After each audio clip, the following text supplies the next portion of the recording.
नमस्कार। स्वदेश न्यूज की खास पेशकश है स्वदेश सितारे में आप सभी का स्वागत है। मैं हूं भागीरथ साहू। स्वदेश सितारे में आज हम रूबरू होंगे अभिनेता विनोद वत्स से।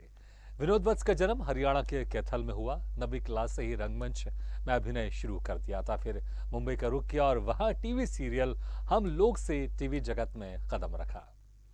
और उसके बाद फिर लगातार इनका अभियान और सिलसिला अभिनय का बढ़ते गया। विनोद वत्स ने फिल्म वर्तमान में अभिनय किया तो फिल्म घेराव में विनोद ने अहम भूमिका निभाई है। तो टीवी सीरियल हम लोग से टीवी जगत में कदम रखा विनोद वत्स ने।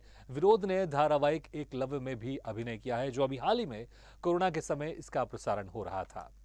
फिल्म मिस्टर कबड्डी में भी नजर आए हैं विनोद वत्स से। तो हरियाणवी फिल्म छोरिया छोरों से कम नहीं के लेखक भी है विनोद। आपको बता दें कि इस फिल्म को नेशनल अवार्ड से भी सम्मानित किया गया है। विनोद ने वेब सीरीज साजिश को भी कलमबद्ध किया है। तो इसके साथ ही कई टीवी सीरियल्स और फिल्मों में अभिनय किया है और लेखक भी हैं अभिनेता के अलावा। तो आज हम इनसे रूबरू होंगे और जानेंगे इनके अभिनय और लेखन के सफर के बारे में। और इस वक्त हमारे साथ सीधे जुड़ गए हैं अभिनेता और लेखक विनोद वत्स से। विनोद जी, आपका बहुत बहुत स्वागत है स्वदेश न्यूज की खास पेशकश स्वदेश सितारे में। नमस्कार सर। नमस्कार सर, कैसे हैं आप? मैं अच्छा हूं, आप कैसे हैं?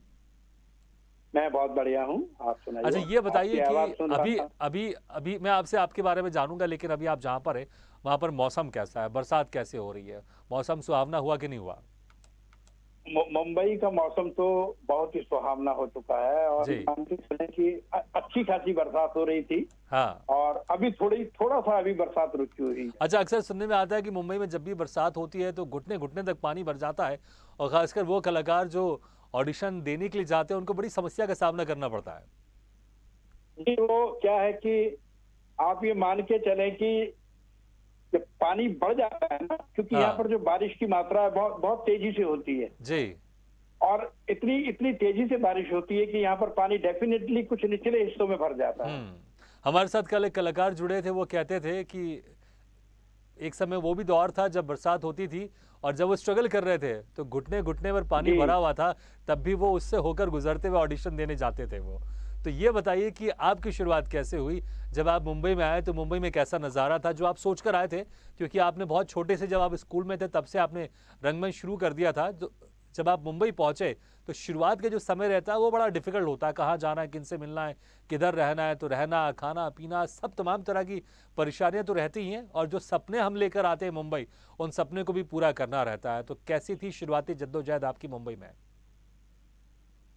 देखिए, भगवान की कृपा से उतनी जद्दोजहद नहीं रही जितनी हर आदमी को रहती है। जी। 92 में हम लोग आए थे और हम लोग दिल्ली से तकरीबन हाँ 5 लोग इकट्ठे आए थे। जी।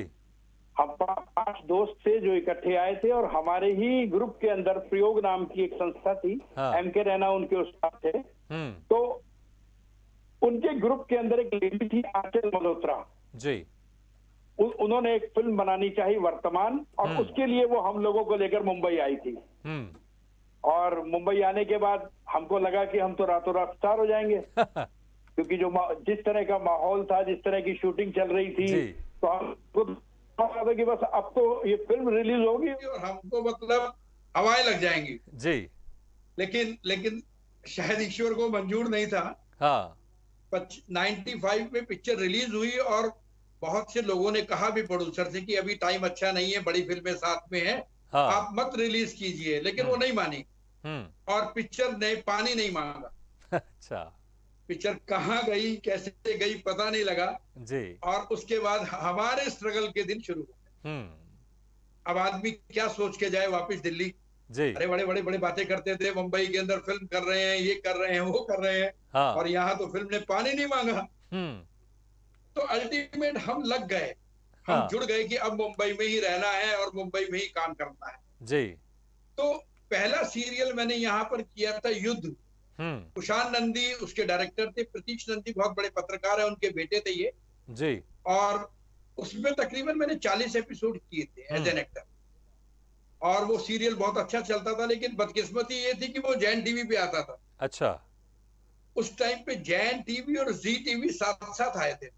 हाँ जैन टीवी तो बैठ गया, हाँ लेकिन जी टीवी हिट हो गया। हाँ तो जी टीवी हिट हुआ। अगर वो जी टीवी पे आया होता तो शायद उसका फायदा हमें बहुत पहले मिल जाता, लेकिन वो नहीं आया। हम्म। तो वो एक स्ट्रगल की, लेकिन एक सीखने को, काम करने को, बड़े लोगों के साथ चीजें, तो उसका बड़ा असर पड़ा और बहुत बढ़िया रहा। जी। अल्टीमेट चलता रहा, कुछ सीरियल्स मिले, फिल्में मिली। हम्म। हमारा दौर मतलब धीरे धीरे धीरे धीरे शुरू हो गया। हम्म। और एक टाइम ऐसा आया कि फिर कि आप पर्दे के पीछे आ जाओ, हाँ अभी एक्टिंग नहीं चल रही है, तो राइटिंग और डायरेक्शन में हम पीछे आ गए। जी। अच्छा, मैं इस पर हमें भी आऊंगा, मैं इस पर भी आऊंगा कि आखिर कब वो दौर था और कैसे लगा आपको कि आपने सोचा कि मुझे कैमरे के पीछे भी काम करना चाहिए। लेकिन पहले ये भी जानना चाहूंगा हाँ कि हाँ, आपने 9th क्लास से आपने रंगमंच शुरू कर दिया था आपने, तो कोई जी उस वक्त, क्योंकि 9th क्लास में बच्चे की जो उम्र होती है बहुत छोटी होती है, वो उस वक्त ज्यादा जी कुछ जी सोच जी नहीं पाता। वो ये सोचता है कि मुझे जब स्कूल से छुट्टी मिलेगी तो क्रिकेट खेलूंगा, फुटबॉल खेलूंगा, तो ये आइसक्रीम खाऊंगा, वो खाऊंगा, इन चीजों जी। में फंसा रहता है वो। तो इस बीच में एक्टिंग को लेकर उस वक्त आपके जहन में क्या था? कि आपने उस वक्त ही डिसाइड कर लिया था जब आप 9th क्लास में थे कि मुझे आगे चल के एक्टर बनना है? और अगर आपने डिसाइड किया था तो कैसे? आप किसी से इम्प्रेस थे या किसी ने आपको कहा? कैसे उस वक्त आपने डिसाइड किया था कि मुझे आगे चलकर एक्टर बनना है? एक्चुअली क्या था कि 9th क्लास में जब हम थे, हम्म। तो वो डेस्क हुआ करते थे क्लास के अंदर। जी। तो हम डेस्क के नीचे घुस के उसको पीठ पे रखकर हाँ। पाकिस्तान और हिंदुस्तान की तोपें चलाते थे। अच्छा। मतलब दो लोगों को हम पाकिस्तानी बना देते थे, दो हाँ। हिंदुस्तानी हो जाते थे, और फिर डिशुम डिशुम डिशुम डिशुम डिशुम चलता था। अच्छा। तो शायद हमें नहीं मालूम था कि हमें क्या करना है, लेकिन हमें उस करने में बड़ा मजा आता था। जी। और 10th में पहली बार मैं कॉलेज स्कूल की स्टेज के ऊपर चढ़ा। हाँ। उसमें सैंडर्स को लाठियां मारने वाला एक इंस्पेक्टर था। अच्छा। वो रोल मुझे दिया गया और मेरी टांगे कांप रही थी, मुझे अच्छी तरह याद है हाँ। कि मैं कैसे करूंगा, लेकिन वो कर लिया, भगवान ने करा दिया, ये जी। मान के चले हैं आप। हम्म। और उसके बाद फिर सिलसिला कॉलेज में आ गए। कॉलेज में बहुत थिएटर किया, हाँ। स्ट्रीट प्लेस किए, थिएटर किया। थिएटर करने के बाद, कॉलेज से निकलने के बाद, फिर हमने मंडी हाउस के अंदर ज्वाइनिंग किया, अच्छा। Professional theatre. हाँ। तो वहां पर हम जुड़े हनु यादव के साथ। हाँ। हनु यादव भी नेशनल स्कूल ऑफ ड्रामा से पास होकर आए थे। हम्म। उन्होंने अपना एक छोटा सा ग्रुप बनाया और हम उनके साथ जुड़ गए। जी। तो उनके साथ हम लोगों ने काफी प्लेस किए। उसके बाद फिर हम लोकेंद्र भाई के साथ रहे, फिर अल्टीमेट हम एम के रैना साहब के साथ जुड़ गए, जी। जिनके ग्रुप का नाम था प्रयोग। हाँ। और प्रयोग में हमें बहुत कुछ सीखने को मिला। हाँ। मतलब ये मान के चले कि एक बड़े पेड़ की छाया के नीचे जब आप रहते हैं, जी। तो उसकी हल्की सी छाया भी आपको बहुत अच्छा कर देती है। हम्म। अच्छा, तो फिल्म वहां वर्तमान से का आपने जिक्र किया था, ये वो पहली फिल्म थी जिसमें आपने अभिनय किया था और आपको लग रहा था कि रिलीज होने के बाद आप रातों रात स्टार हो जाएंगे जी और एक पहचान हो जाएगी, तो जो स्ट्रगल वाला दौर रहता है वो खत्म हो जाएगा। इस फिल्म में परेश रावल भी थे, कादर खान भी थे और तमाम तरह के बड़े परेश इसमें रावल एक्टर थे, थे। कादर जी। खान थे, उसके अंदर हरीश पटेल थे, हाँ। अनंत महादेवन थे, सुचिता आज की डेट में बहुत अच्छी एक्ट्रेस है। हम्म। सुचिता खन्ना, अभी सुचिता गुप्ता हो गई है शायद, जी। वो थी हीरोइन। हम्म। और विक्की मल्होत्रा लड़का था, बंटी मल्होत्रा जिसका नाम है, वो हीरो थे। अच्छा। लेकिन पिक्चर बहुत अच्छी बनी थी हम्म। और डायरेक्ट किया था प्रदीप मैनी ने। जी। और ये देखिए पंकज की जिनकी फोटो आ रही है, पंकज रैना, ये पहले विलन थे अच्छा। इस फिल्म के अंदर। हाँ। बड़ा बढ़िया किस्सा है। हाँ। और अजय और अक्षय कुमार की फिल्म की शूटिंग थी, उसके अंदर इनका एक्सीडेंट हो जाता है अच्छा। और जीप से इनकी टांगे कुचल दी जाती, हाँ। रियल में। हम्म।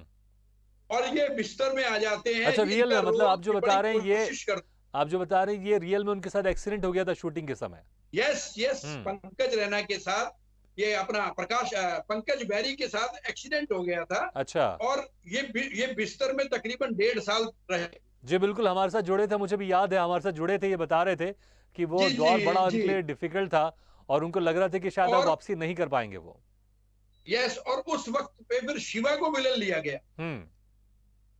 और शिवा विलेन आए थे, और इनको बेचारे को, इनको वो काम नहीं मिला। लेकिन आप विश्वास मानिए कि पंकज बैरी बहुत बढ़िया एक्टर भी है और बहुत बढ़िया बिल्कुल, इंसान इसमें भी है। कोई शक नहीं, कोई शक नहीं। बहुत अच्छा काम कर रहे हैं इस वक्त जी। पे। और भाई की तरह है हमारे, तो बड़े भाई कह लो, छोटे भाई कह हाँ। लो, बहुत अच्छे इंसान है और एक्टर तो है ही। जी। अच्छा, एक और फिल्म का जिक्र करेंगे जिसमें है, वो है बेवफा कातिल। इसमें आप विलन बने, क्योंकि विलन का भी जिक्र हो रहा था, तो आपको भी खुद मौका मिला विलन बनने का। इसमें मनीष वाधवा जी हीरो थे, और सबसे इंटरेस्टिंग बात है कि राखी सावंत भी इसमें थी, जो हमेशा चर्चा में बनी रहती है। तो कुछ बताएं आप इस फिल्म के देखिए, बारे में। राखी सावंत बहुत अच्छी अदाकारा शुरू से ही रही हैं। हाँ। और सबसे बड़ा कमाल ये है कि इनका नाम पहले राखी सावंत नहीं था। अच्छा। इनका नाम था रूही सावंत। रूही सावंत, रूही। जी हाँ, जी हाँ। हाँ। और इतनी कमाल की एक्ट्रेस है ये। हाँ। आप विश्वास मानिए कि उस वक्त पे ही लगता था कि ये झंडे गाड़ देंगी। हाँ। और आज की तारीख में तो आप देखेंगे कि राखी सावंत है अपने आप बिल्कुल। में। एक सेलिब्रिटी है, एक नाम है, जी। और बहुत अच्छी इंसान है, बहुत अच्छी इंसान है। और मैं तो यही दुआ करूंगा कि ईश्वर उन्हें और तरक्की दे। जी। तो उस वक्त तो तो जब आपने उनके उनके साथ, जब जब उन्होंने आपके साथ और आपने उनके साथ शूटिंग की होगी, तो उस वक्त वो इतनी बड़ी फेमस कलाकारा नहीं होंगी, जब शुरुआती दौर होगा उनका। तो उस वक्त क्या कुछ और बातचीत होती थी, और इस फिल्म में क्या कुछ आपका, जो आप विलन बने थे, तो कैसा लगा आपको विलन बन के, इसमें ये भी बताएं आप। एक्चुअली हमारा पूरा सबसे बड़ी बात ये थी कि पूरा शूटिंग एक परिवार की तरह होता, हाँ। और कहीं कोई इस तरह का नहीं होता। ये भी नई थी, हम लोग भी नए थे, हाँ। मनीष भी नए थे, रंजीत साहब पुराने थे। हाँ। तो उसमें उसमें होता क्या था कि एक सीन है जिसके अंदर ये अपने कमरे में है और मैं इनको झांक कर देख रहा हूँ, राखी सावंत को। और ये मुझे खोल कर दरवाजा देख लेती है कि तुम क्या बदतमीजी कर रहे हो। हाँ। तो मैं कहता हूँ अरे अरे नहीं मालकिन, मैं तो कुछ नहीं कर रहा। तो ये मेरी पिटाई करती है और मनीष वाधवा मेरी पिटाई करता है। अच्छा। और पहली बार एक्शन किया था मैंने, हाँ। और उस एक्शन में मैंने उसको कह दिया था फाइट मास्टर को, मैंने कहा मास्टर जी आप नहीं, मैं अपने आप ही सीढ़ियों से गिरूंगा। अच्छा। और मैंने ओरिजिनल में ही उन सीढ़ियों से गिरा था। अरे। और उसका एक और किस्सा बड़ा बढ़िया है कि उस जी। फाइट के दौरान मनीष को भी पथरी की प्रॉब्लम थी, हाँ। और मेरे को भी पथरी की प्रॉब्लम थी। अच्छा। दोनों के पेट में दर्द हो रहा है बुरी तरह से, दवाइयां ले रहे हैं, नारियल पानी पी रहे हैं कि ईश्वर किसी तरह से आराम आ जाए तो फिर हम फाइट करें। और 1 घंटा हम लोगों ने कैसे दर्द में काटा है दोनों ने। उसके बाद दवाई लेने के बाद फिर दोबारा हमने फाइट की है। अच्छा। ये सिनेमा है साहब। बिल्कुल। लेकिन लेकिन इतनी डेयरिंग कि आपने कहा कि मैं खुद गिरूंगा सीढ़ी से, क्योंकि अक्सर इसके लिए बॉडी डबल का इस्तेमाल किया जाता है। आपको नहीं लगा कि अगर कुछ चोट वोट लग सकती थी आपको? भागीरथ जी, वो जवानी होती है, उसमें एक जोश होता है। हाँ। उसमें आदमी ये कहता है मैं कर लूंगा, जी। और वो और उसी दौर में वो कर भी लिया, उसमें कोई दिक्कत नहीं है। चलिए, ये आपने पुरानी फिल्मों का जिक्र किया, लेकिन अभी हाल ही में एक पोशंपा भी बड़ी ही इंटरेस्टिंग फिल्म रही है। इसमें आपने पोशंपा से पहले मैंने एक फिल्म में आपको बताना भूल गया, शायद अंश एक फिल्म थी राजा रुक्मणी आर्ट्स की। ओके। अंश में अब्बास थे, रजत बेदी थे, ओमपुरी थे, आलोकनाथ थे, बड़े एक्टर थे, शर्बानी मुखर्जी हीरोइन थी। तो वो बहुत बढ़िया फिल्म थी। और वो फिल्म दिल्ली यूपी में मुंबई के मुकाबले बहुत चली। अच्छा। उसके गाने बड़े हिट थे। हाँ। और शर्बानी मुखर्जी और शमा सिकंदर हीरोइन थी जी। उसमें भी हम लोग एक नेगेटिव ग्रुप था हमारा रजत बेदी के साथ। अच्छा। हम 4 लड़के रजत बेदी के साथ थे। हाँ। और अब्बास था हमारे साथ में। वो बहुत बढ़िया फिल्म थी वो भी, और उसका भी एक्सपीरियंस बहुत बढ़िया रहा था। राजन साहब के साथ काम करके अच्छा लगा था जी। तो और पोशंपा जो है, पोशंपा तो ये मान के चलिए कि जिस दिन मेरा ये शूट था, हाँ, तो माही गिल बहुत बड़ी एक्ट्रेस है, तो मेरा पहली बार उनसे मुलाकात थी। तो रिहर्सल्स हुई, रिहर्सल्स के दौरान मुझे उनको थप्पड़ मारना था। अच्छा, माही गिल को, आपको उनको थप्पड़ मारना था? जी हाँ। हाँ। तो अब मैंने कहा माही जी मैं माफी चाहता हूँ, थप्पड़ कह रहे नहीं कोई दिक्कत नहीं है, आप शर्मा जी थप्पड़ मारिएगा। और कमाल ये है कि फिल्म इंडस्ट्री में आज तक मैंने इतना काम किया है, ऑन स्क्रीन पहले आदमी हैं आप जो मुझे थप्पड़ मारेंगे। अच्छा। मैंने वरना लोगों को थप्पड़ मारे। तो मैंने कहा माही जी अगर आप कहती है तो मैं तो नहीं मारता, डायरेक्टर कहते हैं तो मुझे कोई कहते नहीं कीजिए आप, कोई दिक्कत नहीं है। और बहुत बढ़िया तरीके से काम हुआ। अच्छा, वैसे फिल्मों में तो वैसे भी दूर से थप्पड़ मारते हैं, रियल में तो कोई थप्पड़ मारता नहीं है। लेकिन पर्दे पर तो जाता है ना जी। जी बिल्कुल। तो पर्दे पर आप पहले वो शख्स जिसने माही गिल को पर्दे पर थप्पड़ मारा था। यस, तो पर्दे पे तो जाता है ना कि आपने अच्छा, पहली बार आपने थप्पड़ मारा था, और पहली बार एक जिक्र और करना चाहूंगा कि जो सुनिधि चौहान बड़ी अभी की सिंगर हैं, बड़ी स्टार सिंगर है। जी आपने उनको भी पहली बार मौका दिया था क्योंकि आप एक्टर तो हैं ही, इसके अलावा आप राइटर भी हैं। आपने कई गीत भी लिखे हैं। गीत है एक ही मिट्टी के हम पुतले। इसमें सुनिधि चौहान ने अपनी आवाज़ दी है और सुखविंदर सिंह ने भी इसमें अपनी आवाज़ दी है। और इसमें पहली बार मौका आप ही ने दिया था सुनिधि चौहान को। तो ज़रा कुछ बताइए इस गीत के बारे में और अ, सुनिधि चौहान और सुखविंदर सिंह चौहान के बारे और सुखविंदर देखिए सिंह के बारे में।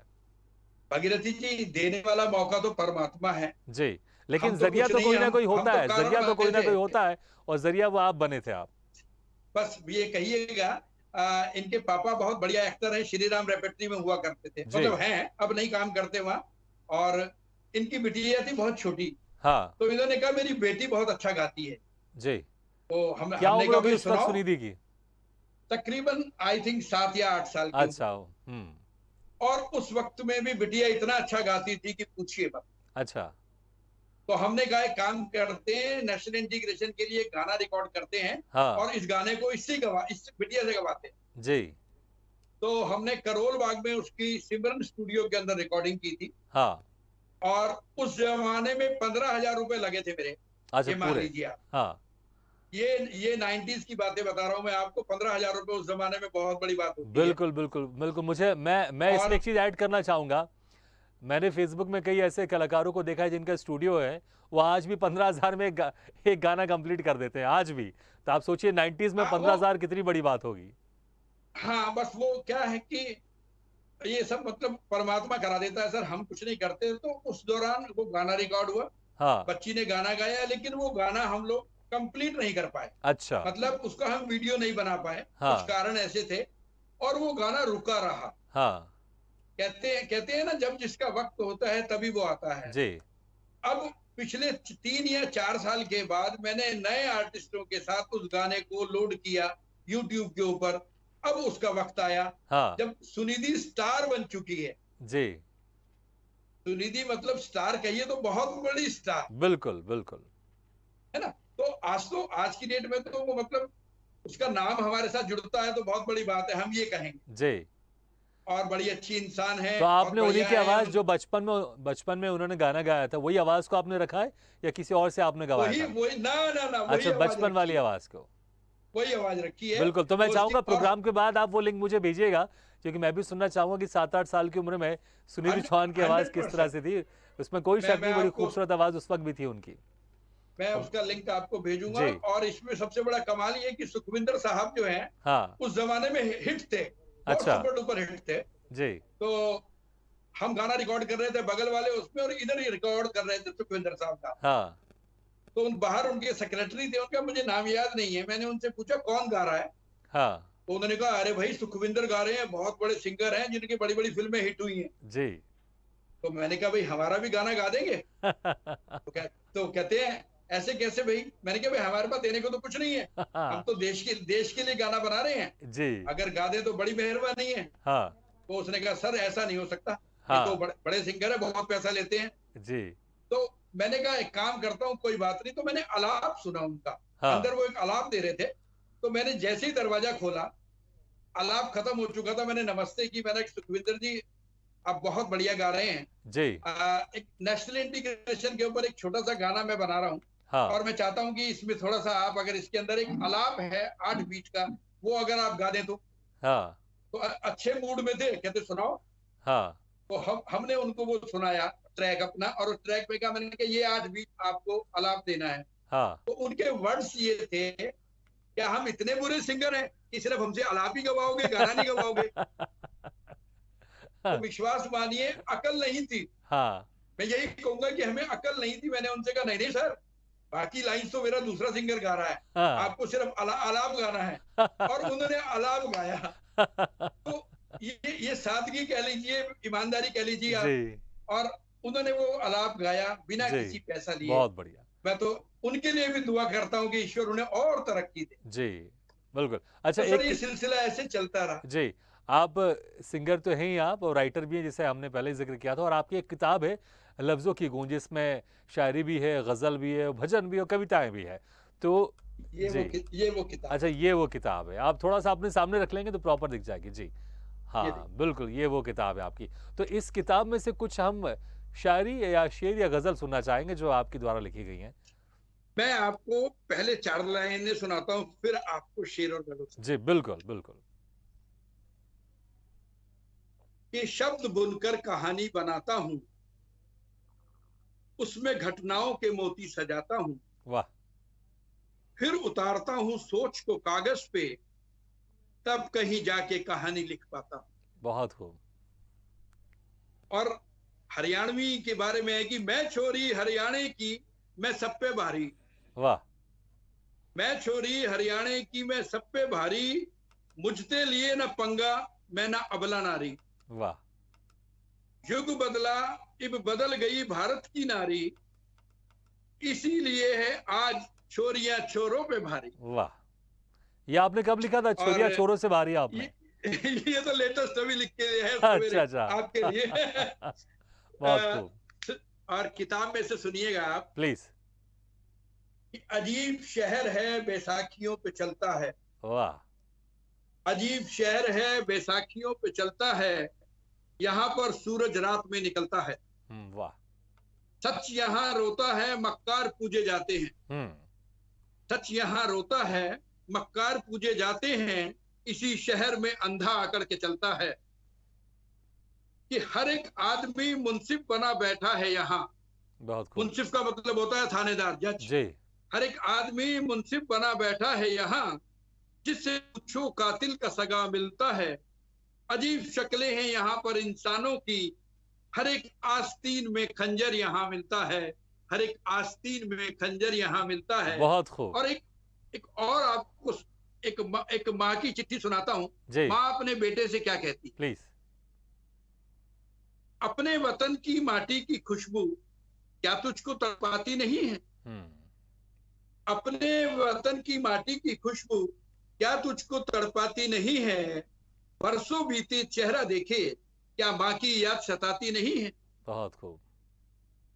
छोटे छोटे पौधे पेड़ बने हैं, हो गए उसके लंबे तने हैं। छोटे पौधे पेड़ बने हैं, हो गए उसके लंबे तने हैं। अपनी गाय ने बछिया दी है, फुलवा के बछड़े बैल बने हैं। वाह। आंखें थक गई तिथियां गिनते, चिट्ठी कोई आती नहीं है। बरसों बीते चेहरा देखे, क्या माँ की याद सताती नहीं है? बहुत खूब। गांव की गलियां पनघट गलियां, सब देखे हैं तेरी राह। गांव की गलियां पनघट गलियां, सब देखे हैं तेरी राह। छोटी गुड़िया बेल सी बढ़ गई, हर राखी पे तेरी चाह।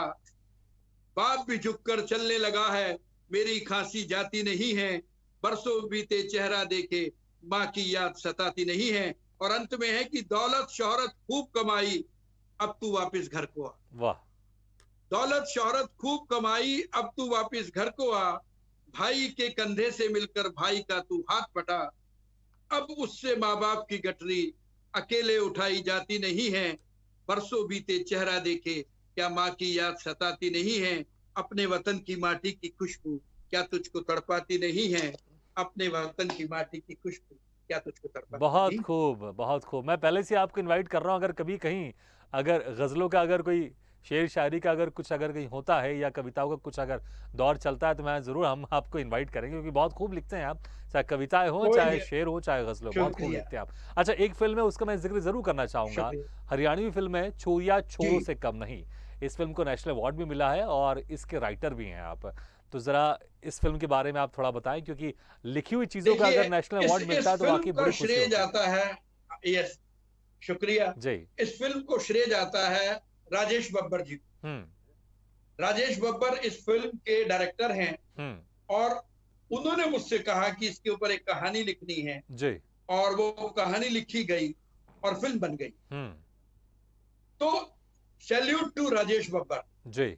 अगर वो शायद नहीं सोचते, नहीं हम्म। कहते, तो ये कहानी नहीं बनती और नेशनल अवार्ड नहीं मिलता, और आज मैं उस चीज से नहीं जुड़ता। जी। और फिल्म बन गई है, फिल्म को सराहा जा रहा है। देखिए, अभी कल एक और हरियाणवी फिल्म को नेशनल अवार्ड मिला है, पगड़ी। पगड़ी को जो यशपाल शर्मा है, जिनको आप मुबारक हो, बधाई हो, इस डायरेक्टर फिल्म के भी राइटर उनको भी मिली है। आप हैं? नहीं नहीं, इसका राइटर मैं नहीं हूं, लेकिन अच्छा। हमारे हरियाणा से ये बड़ी जी। खुशी की बात है हाँ। क्योंकि हम मेरा मानना ये है कि जीवन में अपने लिए ही खुश नहीं होना चाहिए, बिल्कुल दूसरों की बिल्कुल। खुशी में भी खुश होना बहुत चाहिए। बहुत बहुत अच्छी बात कही आपने। अच्छा, जो ये फिल्म है छोरिया जी छोरों जी। से कम नहीं, इसके राइटर आप हैं, तो एक दो लाइन अगर कोई आपको मनपसंद आपको लगे तो एक दो लाइन हम सुनना चाहेंगे, क्योंकि इस फिल्म में कोई एक ऐसे लाइन होती है, इंसिडेंट होता है जो बड़ा खूबसूरत होता है। इस फिल्म को तो राष्ट्रीय सम्मान से भी पुरस्कार किया गया है। देखिए क्या है, इसकी कहानी मैंने लिखी थी, इसके जो डायलॉग का पोर्शन है वो दूसरे राइटर ने जी। लिखा। और उसमें अब मैं आपको वैसे कह दूं कि रे भाई सुन ले मेरी बात, छोरी छोरियां ते कम नहीं होती, और यूं दीदे फाड़ फाड़ के देखे मत। तो वो लैंग्वेज वही है, बहुत चीजें बढ़िया, वही है, बहुत खूब, बातचीत बहुत वही बहुत है। अच्छा लगता है। मैं जब हरियाणवी भाषा सुनता हूँ मुझे वाकई बहुत अच्छा लगता है, एनर्जी से मैं भर जाता हूँ मैं। विनोद जी समय, जी विनोद जी समय बहुत कम है, नहीं तो हम आपसे और कुछ बातचीत करना चाहते। जाते जाते एक आध कोई लाइनें, जी जी 20-30 जी जी। सेकंड का समय, कोई एक शेर या गजल अगर आप अपनी जाते जाते कुछ एक बोल दें अलविदा वाली भाषा में जो एक होगा। कुछ एक दो जी। एक शेर सुनाता हूं हाँ प्लीज। कि हमसे जुड़कर तो देखो मंजिलें पा जाओगे, वाह। हमसे जुड़कर तो देखो मंजिलें पा जाओगे, हौसलों के साथ तुम भी दौड़ने लग जाओगे। बहुत बढ़िया। तो इसी के साथ मैं आपसे इजाजत लेना चाहूंगा। बहुत बहुत शुक्रिया समय निकालकर आपने हमारे इस बहुत बहुत कार्यक्रम में शुक्रिया। शिरकत किया। बहुत बहुत शुक्रिया विनोद जी। शुक्रिया Bhagirath ji, thank you very. Thank you very much once again. तो स्वदेश सितारे में आज हम रूबरू हुए अभिनेता विनोद शर्मा वत्स से। अगले बार हम फिर किसी शख्सियत से मुलाकात करेंगे, तब तक ले दीजिए इजाजत। लेकिन खबरों का सिलसिला लगातार जारी, आप देखते रहिए स्वदेश न्यूज, सबसे पहले तेज।